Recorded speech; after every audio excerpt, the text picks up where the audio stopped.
This is God's Hand in History, brought to you by Mr. Mac. This is Mr. Mac for God's Hand in History, podcast number 3. Welcome. Today we're going to start describing the first of at least 37 actual miracles that are found in historic research that shows how God made it possible for there to be a Christian nation on this country. The first miracle, miracle number 1, is God kept Britain from abandoning colonization of America. That's going to be their miracle. How did he do that? Why America? Why would America be chosen, this unknown wilderness? From the beginning of time, God has planned that in the last days there will be a people committed to them and a nation that would be founded on his principles. He'd laid that plan out ahead of time. So, why America? Why not Italy? That was where the church was first started. You had the Roman Catholic Church started there. You had the whole church structure began there. But they had kind of drifted away from the simple Christian principles that Jesus had established in the Bible.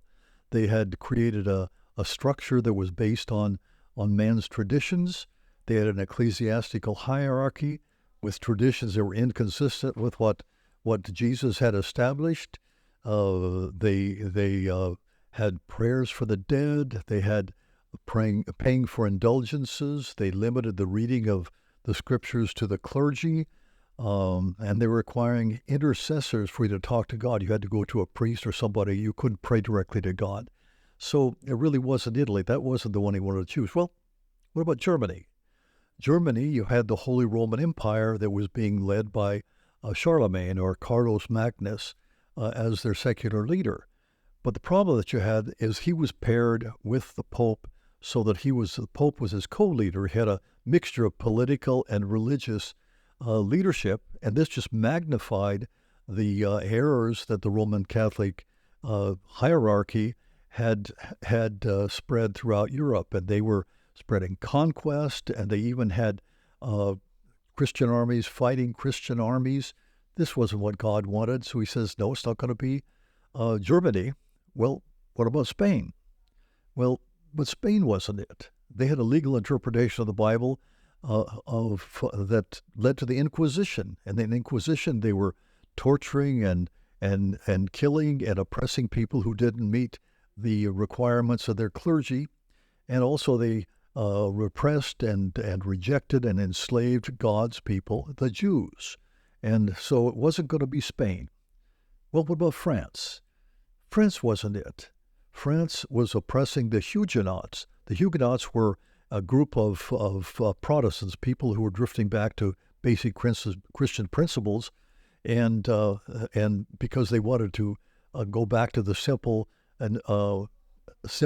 biblical principles, the Pope had armies that were hunting them down. You had the Reformation, they called it the Reformation, where the Roman Catholic Church had armies battling with Protestant armies, and here they were even hunting down the Huguenots, and they were torturing them and killing them. And so the Huguenots said, somehow we've got to leave. Well, what about Britain? Well, it wasn't Britain. They had adopted a Roman Catholic tradition, but it was under the king rather than the Pope. It was the Church of England, but basically the same kind of principles. And they were also beginning to persecute the Protestants. They were even battles between the king's armies and the Protestant armies. So there was really no place on earth where you could establish a nation committed just to the freedom for religion. And so where would they go? Where would they go? Where would the search begin? Well, when Columbus landed in Americas and exploring it, that had established a Spanish presence in North and South America. And the Spanish had come in and they'd established themselves in southern Florida. They were the first Europeans there. Well, the French, the Huguenots, had heard about that, so they left France and they sailed over and landed in northern Florida, just north of where the Spanish had settled a colony. But the Spanish didn't want them there. The Spanish attacked them, the Huguenots. They began massacring the men, women, and children. A few of the Huguenots were able to swim over to a ship they had and come back to Europe, and they brought news that they had failed in their colonization. So what are they going to do? The British were the next ones who tried to establish a foothold, and they went further north. They thought they'd get further away from the Spanish. So they settled on Roanoke Island, which was about halfway up the east coast. Now, they were there mainly to establish a colony where they had they can do it for commerce purposes, and we don't really know what happened. They just kind of disappeared, and we think that probably what really happened is the Spanish had blockaded it so that they just starved out. They could not get all the supplies they need to continue, so the next time that the British came around, it had disappeared. So that colony didn't work. The British tried again. There were people in England who said, the Spanish have been over here. They have found over in North America, they found gold, they found silver, they've done wonderful things. We should go over there and try to establish something. So they got groups of businessmen said, okay, let's try again, but let's go a little bit further north. This time, they decided to sail into Chesapeake Bay. This is a bay that leads into the east coast, goes north towards what's now Washington and Philadelphia. But they went and they landed on an island there, and they established what's called Jamestown. They landed on a part of an island that was surrounded by marshes. They found there that it was hard to get good water because at high tide the well was polluted. They had problems getting along with the Indians. You had Captain John Smith, who was experienced in being in places like that. They got jealous of him because of his leadership. Conflicts among the leadership. They were having trouble with the Indians there. John Smith had come back to England. They went through a time, they found no gold, no silver. There really wasn't anything where they could create commerce.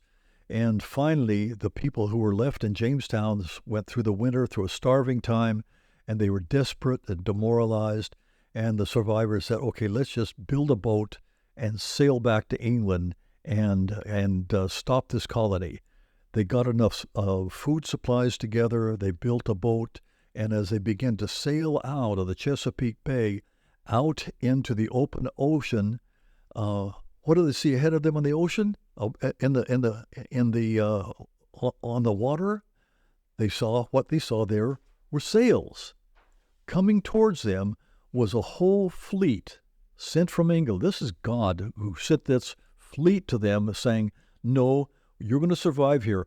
The people in the fleet were hundreds of people were in the fleet. They brought an abundant food supply. It reestablished Jamestown. Jamestown did not disappear. They went back, settled in. They moved upstream to a place where there was better water. They were able to make a better accommodation with the Indians. They began to plant crops. They found out that there was tobacco would plant there and would survive. And they got a type of tobacco that came from the Caribbean, and they were able to begin getting a commercial trade back with England. And they also had sassafras. Don't talk much about sassafras. Sassafras, very interesting, because bundles of the sassafras went back to England, and it was great for bedding. It was the kind of bedding that something about it drove away fleas and ticks.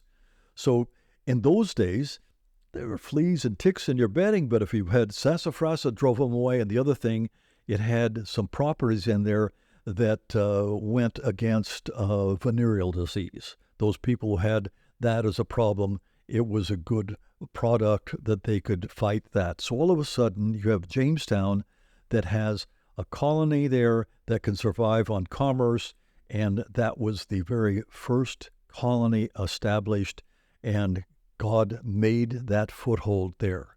Now, we're going to go in and we're going to find another miracle, and that's going to be next week. This is Mr. Mack for God's Hand in History. Next week, we're going to talk about miracle number 2.